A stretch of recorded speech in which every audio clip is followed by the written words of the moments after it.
turma, sejam bem-vindos à nossa aula de História, nesse modelo remoto, dando continuidade ao nosso capítulo 4, no segundo módulo, sobre humanismo e renascimento.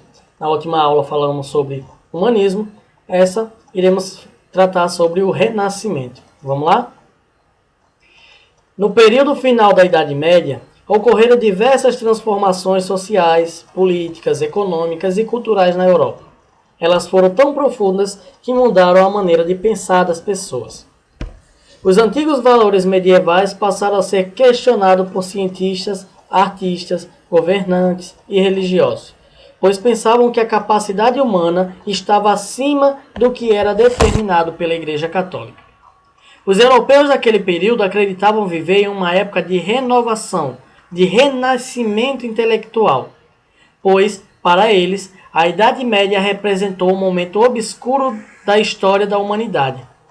Para essa renovação, tinham como inspiração a antiguidade clássica greco-romana, como já vimos na última aula, as inspirações na cultura da Grécia Antiga e da Roma Antiga. Além de estudarem os livros greco-romanos, os renascentistas procuraram recuperar os elementos artísticos e estéticos da cultura clássica, principalmente o modo de representação realista da figura humana.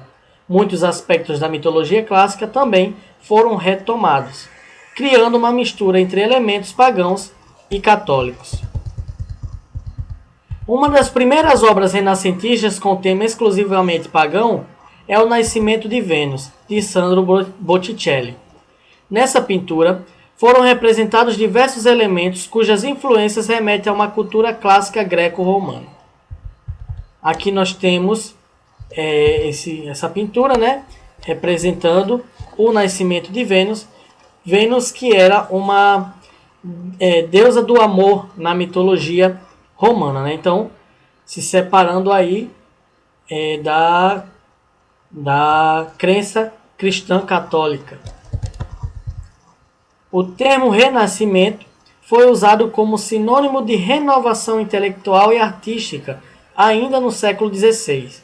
Esse termo apareceu em um livro escrito pelo pintor e arquiteto italiano Giorgio Vasari. Então, ainda no século XVI, ali no século que liga de 1500 até 1600, o termo renascimento surgiu. Então, eles já tinham esse pensamento de realmente o renascer das ideias, da intelectualidade. Renascimento científico. Na época do Renascimento, as ciências eram chamadas de filosofia natural. Elas recebiam esse nome por buscarem o conhecimento da natureza. Inspirados pelo humanismo, intelectuais do Renascimento ocuparam-se com o estudo das ciências. Alguns deles queriam criar um método que funcionasse para todos os estudos científicos. Essa ideia serviu para estabelecer as bases da ciência moderna. Os estudiosos do Renascimento conseguiam avançar desenvolvendo 3 princípios que se tornaram fundamentos do método científico moderno: o raciocínio, a observação e a experimentação. Veja, o raciocínio é a capacidade de tirar conclusões baseadas na razão. Inspirados nos filósofos da Grécia Antiga, os estudiosos do Renascimento privilegiaram o aspecto lógico na formulação de raciocínios, em detrimento de um pensamento baseado puramente na visão da Igreja. Isso era aceito pelos teólogos, desde que não se negasse a fé. Então, baseados nos filósofos da Grécia Antiga, um dos primeiros princípios era o raciocínio. Era através da razão que se chegaria a um ponto. Os humanistas deram ênfase à observação da natureza, estimulando a busca pelo conhecimento, característica natural dos seres humanos. Então, a observação da natureza também era um dos princípios do renascimento científico. Um dos modelos de experimentação que passou a ser mais utilizado durante o Renascimento foi a verificação, que é a habilidade de reproduzir um fenômeno mantendo as mesmas condições, para verificar as características desse fenômeno que se repete. Assim, é possível formular uma teoria ou lei para explicar o seu funcionamento.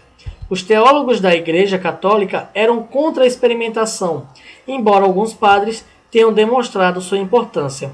O franciscano inglês Roger Bacon, por exemplo, usou o método de experimentação para realizar estudos científicos. E outro padre, né, que nós vimos na aula passada, foi Nicolau Copérnico, né, na sua teoria do heliocentrismo, na teoria que o Sol era o centro do universo e não a Terra, como a Igreja acreditava, né? Então ele, como padre, utilizou de observação através do telescópio, né, que depois foi aprimorado, mas utilizou da observação de cálculos matemáticos para comprovar, né, sua teoria de que o Sol era o centro do universo. Utilizando esses três princípios, intelectuais e cientistas do Renascimento foram responsáveis por importantes avanços científicos em ótica, astronomia, geografia, cartografia, biologia, física, engenharia, química e medicina. A busca pelos conhecimentos ocultos. Entre as características do período do Renascimento está a busca por contato com o universo cujos sentidos os humanos não podiam alcançar, o chamado reino do sobrenatural ou do oculto. As práticas para tentar compreender o incompreensível eram condenadas pela Igreja Católica, uma vez que a Igreja Católica se reconhecia como a única mediadora entre os seres humanos e o mundo sobrenatural. Mesmo assim, havia pensadores que estudavam as chamadas ciências ocultas. Tais ciências eram a alquimia e a astrologia, as quais buscavam muitas vezes explicações não racionais, baseadas em ideias fantásticas, sobrenaturais e especulativas. Muitos intelectuais e cientistas do Renascimento sofreram influência de obras como o Corpus Hermeticum, de autoria atribuída ao lendário Hermes Trismegistus. Esse livro misturava filosofia greco-romana com religiões ocultistas e foi responsável pela divulgação de símbolos astrológicos e alquímicos durante o Renascimento. É importante destacar que, mesmo que atualmente não sejam consideradas ciências, a alquimia contribuiu para o estudo da química e a astrologia contribuiu para o estudo da astronomia, né, o estudo dos astros. Então, embora não sejam ciências hoje, né, esse estudo da alquimia e da astrologia foi muito importante para o surgimento de outras ciências, né, pelo menos para a base científica para outras ciências. E aí nós chegamos às nossas atividades, né? Leia o texto a seguir e responda as questões. O termo Renascimento foi utilizado por homens daquele tempo para definir esse momento de intensas mudanças como um despertar. Esses homens do século XVI percebiam que viviam em uma nova época, consideravam a época anterior, o período que passou a ser chamado de Idade Média, como um tempo de trevas e obscurantismo, e para marcarem sua diferença com esse tempo passado, voltavam-se para o passado mais distante, a Antiguidade. Então, na letra A, qual a definição de renascimento de acordo com o texto? Então, de acordo com o texto, qual a definição de renascimento, né? É um período, né, de intensas mudanças como um despertar. Tá? Vocês vão colocar assim no livro de vocês a resposta. A definição de renascimento, de acordo com o texto, seria um momento de intensas mudanças, compreendido naquela época como um despertar. Na letra B, como as pessoas do século XVI consideravam a época anterior? De que maneira elas procuravam se distanciar dessa época? Aí vocês vão colocar assim no livro de vocês. Elas consideravam a época anterior, que passou a ser chamada Idade Média, um tempo de trevas e obscurantismo. Elas procuravam se distanciar dessa época, voltando-se para o passado mais distante, a antiguidade. Tá? Questão 2. Relacione as etapas básicas do método científico moderno ao seu significado correto. Então, raciocínio. Raciocínio, vocês vão ligar o quê? Uso da racionalidade para se chegar a uma conclusão. Raciocínio, uso da racionalidade para se chegar a uma conclusão.